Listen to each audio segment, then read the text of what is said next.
আলাইকুম, কেমন আছেন সবাই? তো একটা জিনিস করতে যাচ্ছি। এটা আমি যখন ক্লাস 10-এ ছিলাম তখন আমি বাসায় বানিয়েছিলাম। আমার আসলে সেই ছোট থেকেই আমার এইসব জিনিসের প্রতি মানে অনেক বেশি ছিল, যে নিজে হাতে যেটাই যেখানে দেখতাম আমার এটা মানে করতেই হইতো। মানে মানুষের এক একটা ইয়া থাকে না, যে একটা জিনিসের উপরে ফ্যাসিনেশন কাজ করে। এটা আমার না তখন এরকম ছিল যে একটা কিছু দেখলে এটা করতেই হবে, আমাকে করতেই হবে। তো সেই অনেক বছর পর এখন ইদানিং দেখছি যে ক্যান্ডেলের যে কাজগুলা চলছে বা জিপসামের যে কাজগুলা চলছে, খুবই মানে এই জিনিসটা এখন দেখছি ফেমাস। তো ভাবলাম আমি কেন পিছিয়ে, যেহেতু আমি অনেক বছর আগে এগুলো করে এসেছি, তা আমার কাছে মনে হয় যে আমি কেন না আবার ট্রাই করি। তো আমার এগুলার জন্য জিনিস অর্ডার করেছি, সেটা অন দা ওয়ে আছে।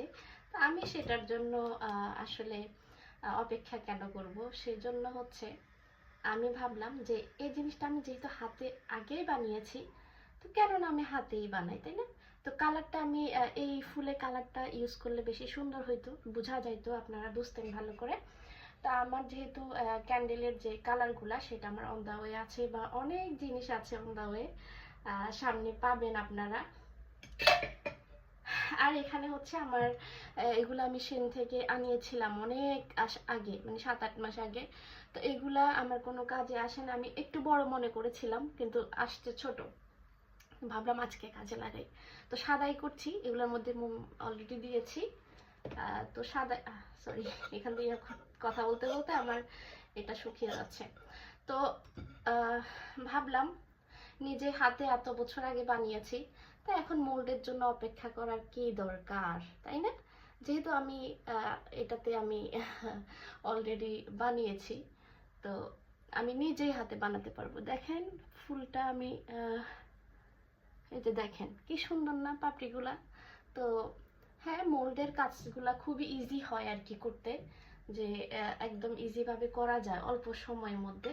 যে যেমন ধরেন আমি এই ফুলটা এখন বানাতে যে সময়টা লাগছে, তখন মোল্ড দিয়ে একই সময় অনেকগুলা বানিয়ে ফেলা যায়। তা আমি এটা বানিয়ে নিই।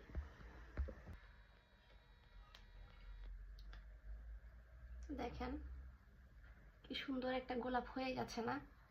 এটা আর একটু বড় করব নাকি? দেখেন, এটা যদি একটু কালার দিতাম তাহলে পাপড়িগুলা খুব সুন্দর বোঝা যাইতো।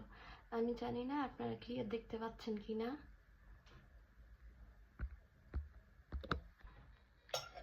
এই যে একটা পাপড়ি বসাই,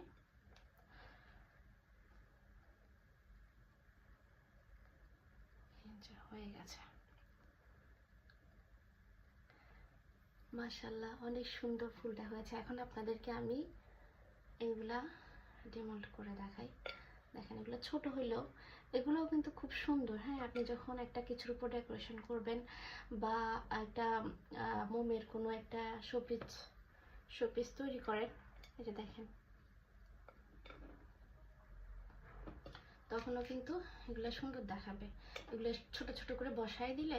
তা আমি এই মোল্ডে আমি আরেকটা কাজ, সেটাও আপনার সাথে শেয়ার করব, কি সেটা আসছে। হ্যাঁ, তো দেখেন এটা একসাথে উঠে গেছে, একসাথেও কিন্তু দেখতে ভালো লাগছে। বা আপনি একটা পাতা আলাদা করেও দিতে পারেন। বা এই যে দেখেন, এই যে এই ফুলটা যদি আমি কিছুর মধ্যে বসাই, এই পাশে পাতাগুলো দিয়ে দিলে এত সুন্দর আসবে।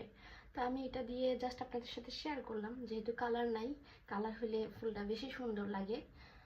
এই তো, ভালো থাকবেন সবাই। আসসালামু আলাইকুম। সেই পুরোনো দিনের কথা মনে চলে আসলো।